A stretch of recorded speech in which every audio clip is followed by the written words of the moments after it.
Resulta de que la Escuela de los Anales tiene diferentes generaciones. La primera de ellas es la generación que va de 1929 a 1945. Ahí estamos hablando de la fundación y cambio de enfoque, de la ruptura con la historia tradicional y el inicio de la historia social.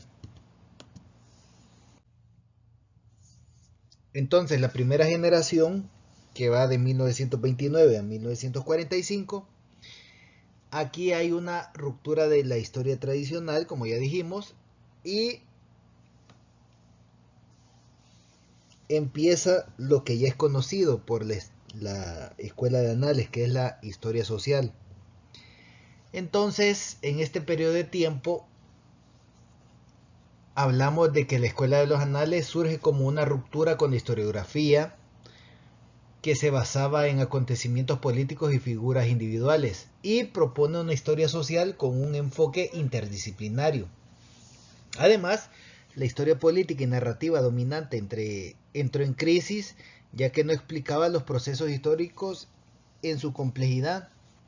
Y así es como surgió la necesidad de enfoques más amplios que integraran estructuras sociales y económicas.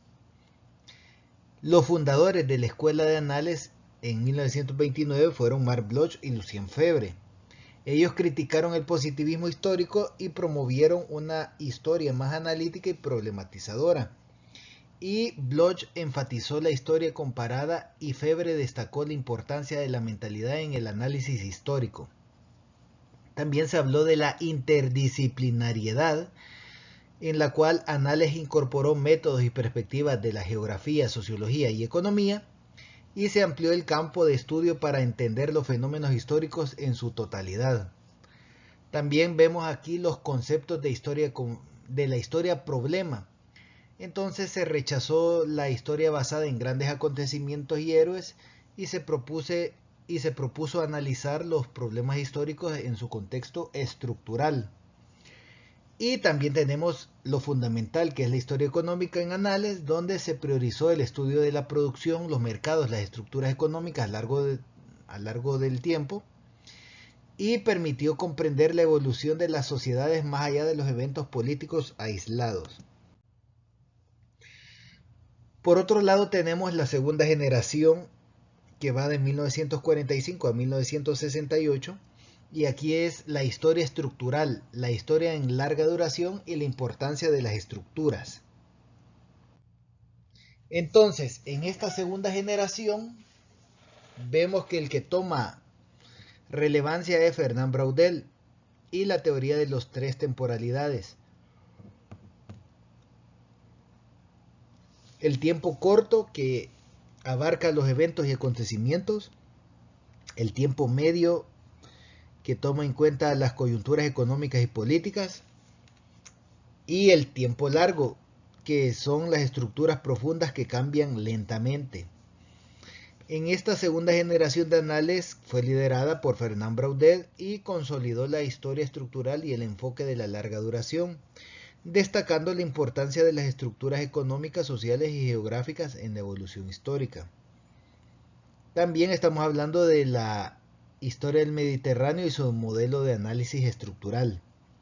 Este libro, otra vez, por tercera o cuarta vez, menciono que el Mediterráneo y el mundo mediterráneo en la época de Felipe II, de Fernand Braudel, hay que leerlo, mostró cómo factores geográficos y económicos influyen en el desarrollo de la civilización a lo largo del tiempo. Asimismo, Braudel revolucionó la historiografía al priorizar el estudio de estructuras y procesos de larga duración sobre eventos políticos efímeros. Además, se propuso en el estudio de los cambios en los sistemas de producción, la distribución y el impacto de la demografía en las sociedades históricas, y en lo relativo a la geohistoria, Braudel introdujo el concepto de geohistoria, analizando la interacción entre geografía y los procesos históricos, destacando cómo el entorno físico condiciona la economía y la vida social.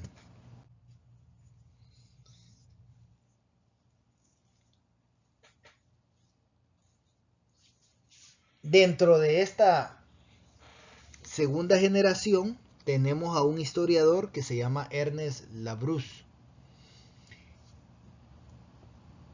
Las ideas clave de Ernest Labrousse es la historia económica y social. Él fue pionero en el análisis de la historiografía desde una perspectiva económica, vinculando fenómenos económicos con estructuras sociales.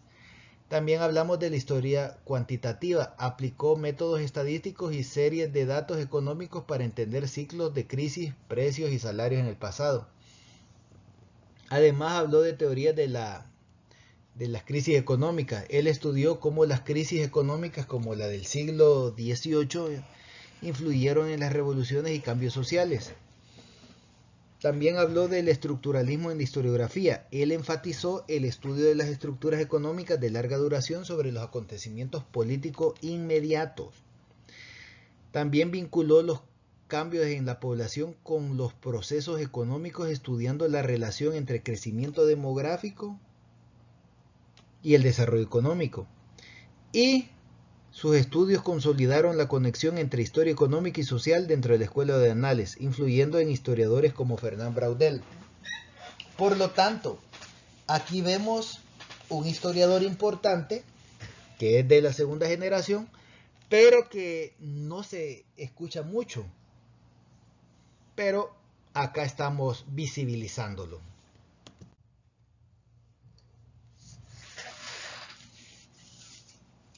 Tenemos después la tercera generación.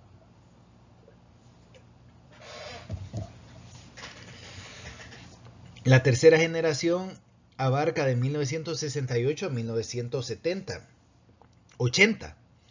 Y hablamos de la historia de las mentalidades, de la historia económica, la historia de las representaciones colectivas. Aquí tenemos a Jacques Le Goff, Georges Duby, Philippe Ariès y Emmanuel Leroy. La tercera generación de Annales amplió el enfoque historiográfico hacia el estudio de las mentalidades, es decir, las formas de pensamiento, creencias y representaciones colectivas que influyen en la sociedad. Jacques Le Goff, Philippe Ariès y Emmanuel Leroy le dieron un giro a la historia de las mentalidades, porque introdujeron el análisis de las representaciones simbólicas, creencias y valores en la historia, marcando una transición desde la historia económica hacia la historia de las mentalidades.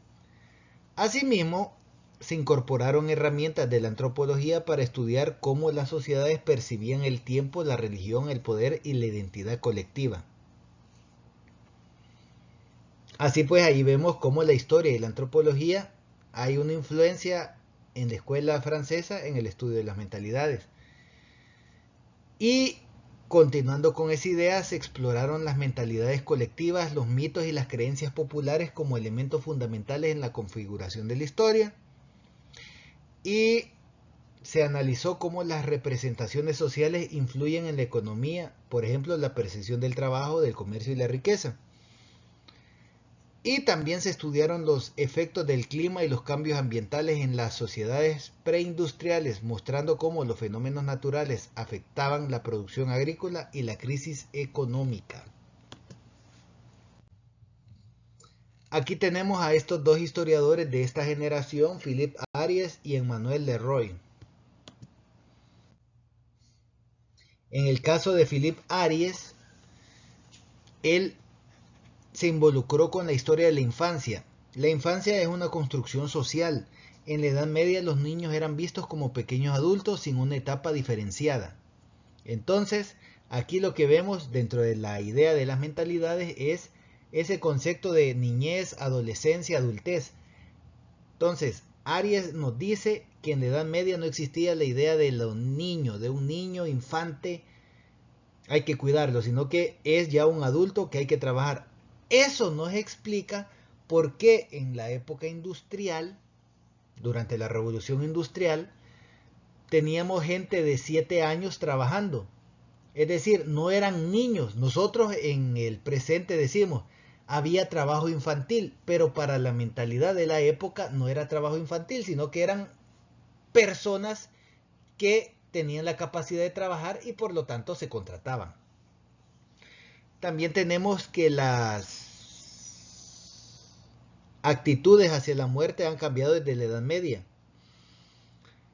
y han sido influenciadas por la cultura y las mentalidades colectivas. Significa entonces que podemos hablar de la historia de la muerte.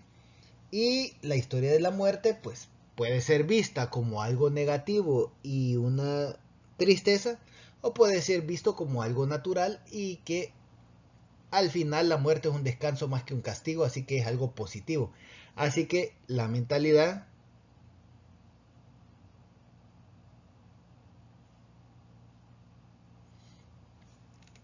genera una serie de conceptos e ideas que son importantes tenerlas en cuenta cuando hablamos de la muerte.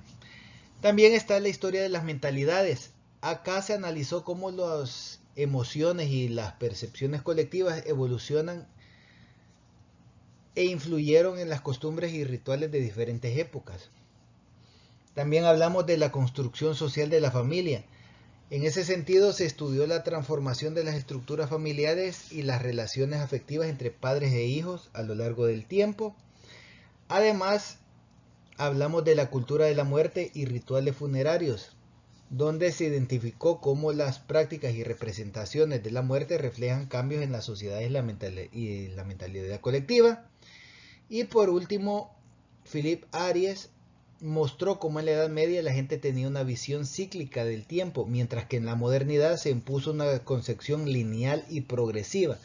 Así pues, aquí vemos las mentalidades y cómo la mentalidad hace que las personas, de acuerdo a su tiempo, tengan una serie de elementos a considerar y a explicar cómo es su cosmovisión del mundo.